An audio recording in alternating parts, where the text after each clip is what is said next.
నీతో నువ్వు కఠినంగా ఉండు. నీకు ఏదైనా పని ఉంది, దాన్ని నువ్వు చేయడానికి ఇంట్రెస్ట్ చూపించడం లేదు.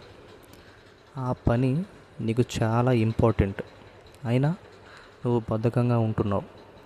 అప్పుడు నీకు నువ్వు చెప్పు, ఈ పనిలో నువ్వు ఖచ్చితంగా చేయాలి అని. అలా చెప్పినప్పుడు ఆ పని ఎప్పుడు చేస్తావంటే నీతో నువ్వు కఠినంగా ఉన్నప్పుడు. ఆ పని ఖచ్చితంగా చేయాలి అని అనుకున్నప్పుడు.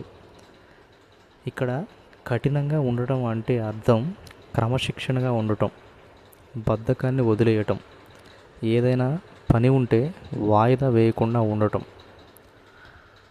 నువ్వు ఉదయాన్నే లేవాలి, కానీ నువ్వు అలాగే నిద్రపోతున్నావు.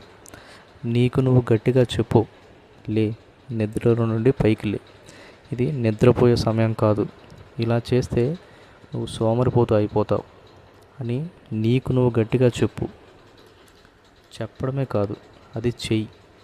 నువ్వు ఏదైనా సాధించాలి అంటే ఒక పని మీదే దృష్టి పెట్టాలి. అది నీకు ఇష్టం లేకపోవచ్చు, నీకు ఆ పని చేయడానికి ఆసక్తి రాకపోవచ్చు, కానీ గొప్పగా ఎదగాలి అంటే ఆ పని ఖచ్చితంగా చేయాలి. అంటే అది నీకు ఇష్టం లేకపోయినా చేయాలి. నువ్వు ఒకటి నేర్చుకోవాలి అంటే దాన్ని ఖచ్చితంగా చేయాలి. నీకు ఒక విషయం తెలియాలి అంటే ఖచ్చితంగా అది తెలుసుకోవడానికి ప్రయత్నించాలి. అంతేకాని దాని గురించి ఆలోచిస్తూ ఉంటే పనులు అవ్వవు. నిన్ను నీ ఫ్రెండ్స్ ఒక పార్టీకి పిలిచారు.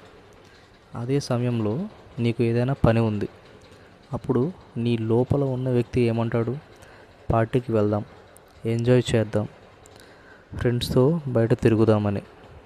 కానీ నువ్వు అప్పుడు కఠినంగా ఉండాలి.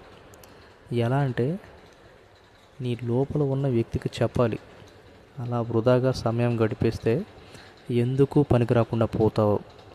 ఏది సాధించకుండా ఉంటే ఎవరూ లెక్క చేయరు, నిన్ను ఎవరూ పట్టించుకోరు, నీకు ఎవరూ విలువ ఇవ్వరు, మీ ఇంట్లో వాళ్ళతో సహా. ఫ్రెండ్స్తో బయట తిరగడం, ఎంజాయ్ చేయడం, ఇవన్నీ ఎప్పుడైనా ఖాళీ సమయంలో చూసుకోవచ్చు. ఇప్పుడు నీకు పని ఉంది, అది పూర్తి చెయ్యి అని గట్టిగా చెప్పు. అలా నీకు నువ్వు చెప్పుకుంటేనే బాగుపడతావు. నువ్వు ఏదైనా సాధించాలి అంటే నీకు వేరే వాళ్ళు సలహాలు ఇవ్వడం కన్నా ముందు నీకు నువ్వు సలహాలు ఖచ్చితంగా ఇవ్వాలి. అప్పుడే నీకు ఆసక్తి వస్తుంది ఏదైనా చేయడానికి.